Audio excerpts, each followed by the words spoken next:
Всем привет, всем здрасте, дорогие друзья, с вами Кисель. В этом видео мы с вами будем разговаривать касательно последней надежды для Elite Dangerous и Frontier Developments. А обо всем подробнее далее. С вас, как всегда, лайк, подписочка, колокольчик, а с меня контент. Если хотите поддержать меня и контент, который выходит на канале, все ссылочки в описании под видео. А вот теперь поехали. Давайте я сейчас быстренько веду вас в курс дела того, что у нас вообще происходит с Elite Dangerous и Frontier Developments. Ребят, как бы не было больно слышать то, что я буду говорить, знаете, я хорошо отношусь к этой игре. Я очень странным образом отношусь к этим людям, которые создали данную игру. Но в любом случае я желаю им всего наилучшего и процветания данному проекту. Так что давайте-ка сейчас мы обо всем с вами поговорим. Онлайн у игры падает с момента выхода Одиссеи. И да, я прекрасно понимаю то, что мы можем посмотреть всю эту информацию в Стиме, но в Стиме будет недостоверная информация, потому что в Элиту можно поиграть и через Epic Games, который не показывает онлайн, и, собственно, скачать лаунчер с форумов у фронтиров. Только вы нигде не увидите какой-то там онлайн. Это, скажем, не War Thunder, где в левом верхнем углу все показывается, и не EVE Online, где при запуске сервера в правом нижнем углу лаунчера тоже все это дело показывается. Поэтому мы воспользуемся другим методом. Сколько просмотров у одного человека, сколько просмотров у другого человека. То есть человек, которого имеет просмотры больше, по идее, более популярен. То же самое и с играми. Зайдем на Twitch и увидим следующую неутешительную картину. Я прекрасно понимаю то, что эти скрины сделаны не в прайм-тайм у англоязычных стримеров. А именно, это все сделано в 19:00 по московскому времени 8 декабря 2023 года. И вот что у нас происходит у элитки. Как бы это очень грустно. То есть людям не интересно на это смотреть. А если интересно смотреть, то вопрос, интересно ли играть, не знаю. Вопрос риторический. Но вот какой онлайн у Star Citizen. Это не похвала Star Citizen, это констатация факта. Двигаемся дальше. Перед вами сейчас график акции Frontier Developments. Ребят, и мне, честно, больно на это смотреть, потому что то, что я вижу, это кромешный капец. Сейчас акции у нас стоят меньше, чем в момент релиза игры. Я просто в шоке. И фронтирам что-то с этим надо делать. И, надеюсь, в ближайшее время они это дело исправят. Но, ребят, это просто капец. Посмотрите на этот график. Ну, либо сами прогуглите, если что. Релиз у нас был 16 декабря 2014 года. Капец. В силу того, что происходило с этой компанией, с этой студией, не знаю, как правильно сказать, если что, поправьте меня в комментарии, это и плохой старт Одиссеи, отрицательные отзывы в Стиме, неудачи с выходом других игр. У фронтиров начались увольнения.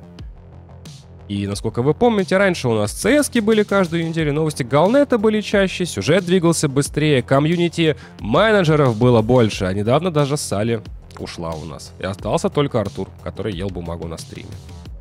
Это грустно. Сейчас они, сокращают, оптимизируют штат сотрудников, увольняют людей, лишают их работы, зарплаты и вынуждают идти в другие студии, потому что не получилось. То есть то, что у них все плохо, и у нас нет контента в игре, это еще не так плохо, как у других людей, которые потеряли работу. Я об этом. Капец. Сразу говорю, сколько людей было уволено в процентном соотношении и так далее, не знаю. Статьи по этому поводу есть в интернете. Ну, вроде как была такая фраза, то, что они оптимизируют 20% расходов. Равно это ли 20% сотрудников, я не знаю. После чего фронтиры такие, давайте-ка выпустим еще одну игру. Провели ее бета-тест открытый, на котором я присутствовал, был стрим. И в момент бета-теста онлайн в Стиме был 600 человек, или 680, точно не помню. Это у нас Warhammer Realms of Ruin, типа Dawn of War 4, грубо говоря. Игра очень хорошо стартанула. И вот как это дело выглядит, если верить чартам Steam. На пике у нас было 1500 человек, а сейчас, ребята, у нас их 30. 33, 55, 54. Не, Steam это не объективно, правильно? Поэтому давайте посмотрим на тот же скрин с Твича, который также сделан в 19:00 в этот же самый день. Вот столько людей заинтересованы данным проектом, что тоже является, можно сказать, провалом, я не знаю. И исходя из всего этого, фронтиры пытаются попробовать в одном месте. попробовать в другом месте, кидают денежку в одно место, в другое, в третье и отодвигают то, что может происходить у нас в Элите уже в данный момент. Потому что вы помните это видео про блестящее будущее Elite Dangerous, где рассказывает сам Брабан про то, что будет введено и уже какие наработки есть. Так вот, ничего практически из того, что там перечислено, нету. И это грустно. Пожалуйста, ссылочка на видео в описании и в подсказке, если не забуду. И вот из всего этого мы просто остаемся без контента. Да, я прекрасно понимаю то, что новичку в этой игре, когда он только появится в ней, на полгода занятий просто выше крыши, но потом он встанет, как и мы все, и будет грустить и ждать. Таковы реалии. И нас уже сколько времени кормят сюжетом, основанным на торгоидах. Мы забыли про все, что только можно. Это я говорю про фронтиров, про Salvation, про тот волшебный купол в HIP 2246010B. Абсолютно про все. Торгоиды, торгоиды, еще раз торгоиды. Немножечко окуну вас в сюжет. Был такой проект Серов, где проходили испытания, чтобы люди могли управлять кораблями торгоидов. Там была подопытная D2. Но в итоге она сбежала, слила всем, кто такой Salvation, бла-бла-бла, а потом Salvation типа умер, когда было запущено супероружие Protoss Wave. Но она потом пришла к нам с информацией, то что Salvation оцифровался в машину на основе технологии стражей. То есть как искусственный интеллект стал. Только это было когда? Полгода назад, а может и больше. И вот эти вот научные работы профессора Ишмаэля Палина и Рэмта, это все тянется, тянется, тянется и будет тянуться минимум до конца этого года. А потом еще новогодние праздники, им будет не до этого, людям будет не до этого. В общем, ждать придется еще месяц-два точно, чтобы что-то новое появилось, а то и больше. И давайте просто напомню. Фронтиры отменили ко всему этому еще и разработку Одиссеи на консолях даже нового поколения. Нового поколения. Чем потеряли большую часть аудитории и настроили против себя многих людей. Но есть одна надежда. K-Future Overhaul, который должен был, со слов фронтиров, в ноябре или сентябре аж 2022 года. Они говорили то, что он стартует в начале 2023. Или говорили летом 2022, я это уже не помню. Заранее, за полгода чуть ли нам не сказали об этом, и потом перенесли. На то были свои причины. И это были, скорее всего, финансовые причины у студии. Но как бы уже конец 2023 года, и никакой информации по этому поводу нет. Вообще. За исключением датамайнов, которые нам говорят то, что у нас может появиться постройка наземных баз, что как бы и хорошо, и подстегнет новых игроков попробовать данный проект, и старичков, которые хотят попробовать что-то новое. Но вопрос, что это будет и когда это будет, мы не знаем.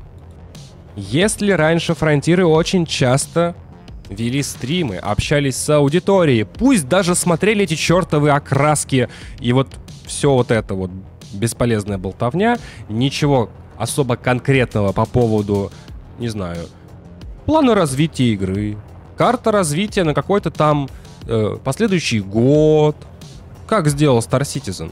Они просто запустили 2 трансляции, которые в сумме там шли на сколько? 18 часов, 28 часов, и просто показывали то, что будет введено. Фронтиры такого не делали никогда. Просто общались с аудиторией. Даже это у нас убралось из нашей жизни. У них должен был быть стрим в ноябре. А теперь у них стрим, с их слов, будет в декабре. Когда в декабре? В середине, в конце, но точно не в начале, потому что как бы начало декабря уже прошло. Поэтому остается ждать. Также фронтиры запретили делать новые минорные фракции, поэтому, возможно, нововведения будут связаны с БГСом. Но если это будет просто переработка БГСа, то это грустно, потому что когда нам ввели торговецкую войну с отображением на карте, это типа шикарное нововведение было, то, что мы видим, сколько систем и так далее. Нет, это не классно. Я могу, конечно, сейчас понапридумывать, понарассказывать вам много чего. Накрутить себя и вас, а потом будет как со Старфилдом. Ваши ожидания, ваши проблемы. Но есть еще одна хорошая новость, и это удивительно. Фронтиры пообещали продолжение поддержки Elite Dangerous, несмотря на обвал стоимости акций компании. И плюс они объявили о смене стратегии. Я не знаю, как они ее так сменят, но ждем. Это хорошо, то, что они не сказали, то, что игра закрывается. Они говорят, то, что мы будем поддерживать данный проект. Это очень хорошо. А это, друзья, у нас такие проекты, как Planet Zoo, Jurassic World Evolution, Planet Coaster. Это симуляторы парков, если что. Ну, собственно, и элиточка там у нас присутствует. У фронтиров разные игры. И они выбрали те, которые будут прям тащить. По поводу Formula-1 Manager и Warhammer Age of Sigmar Realms of Ruin я вот не в курсе. Но по идее поддержка хоть какая-то да будет, иначе это совсем будет жопа. В плане того, то, что отзывы в Стиме, типа бла-бла-бла, вы только выпустили игру, завершаете ее поддержку и так далее. Как так можно, нафиг вас, забираю свои деньги и ухожу. Ну, я образно говорю. Так что, если в плане выхода Star Citizen в ближайшие там 2 года верить даже не приходится, то верить в то, что фронтиры ведут нечто новое в элитку и в свои проекты и поднимут их, в это верить у меня получается более охотно, если честно. А у вас? Этот проект позволяет вводить нововведения чуть ли не каждые полгода, лишь бы люди покупали и вкладывались в это. Но учитывая финансовое состояние компании сейчас, этого не происходит. Поэтому, как я это вижу, будет анонс чего-либо того, что будет введено дальше. И это будет довольно громкое, чтобы подстегнуть людей вернуться и купить эту игру.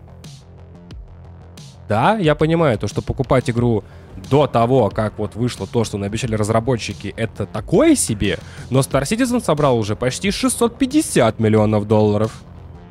Почему бы фронтирам так не делать? Я вижу дальнейшее развитие событий именно таким образом. Не знаю, как вы, возможно, наши с вами точки зрения отличаются, и из-за этого даже можете меня ненавидеть, судя по тому, как вы меня ненавидите, потому что я не снимаю пылитки, потому что мне нечего снимать, потому что все уже отснято, кроме БГС и сторонних сайтов. Напишите, что снять пылитки. Сниму с удовольствием. Только то, что не отснял. Либо то, что нужно переснять. Спасибо. А у меня на этом все. Всем спасибо, друзья, за ваши просмотры, лайкосики, подписочки, донатики и все это прекрасное в описании под видео. Все возможные ссылочки, плейлисты, социальные сети, помощь каналу. С вами был Кисель, всем до встречи и пока-пока. Увидимся с вами завтра или сегодня на стриме, если он будет. До встречи и увидимся в космосе.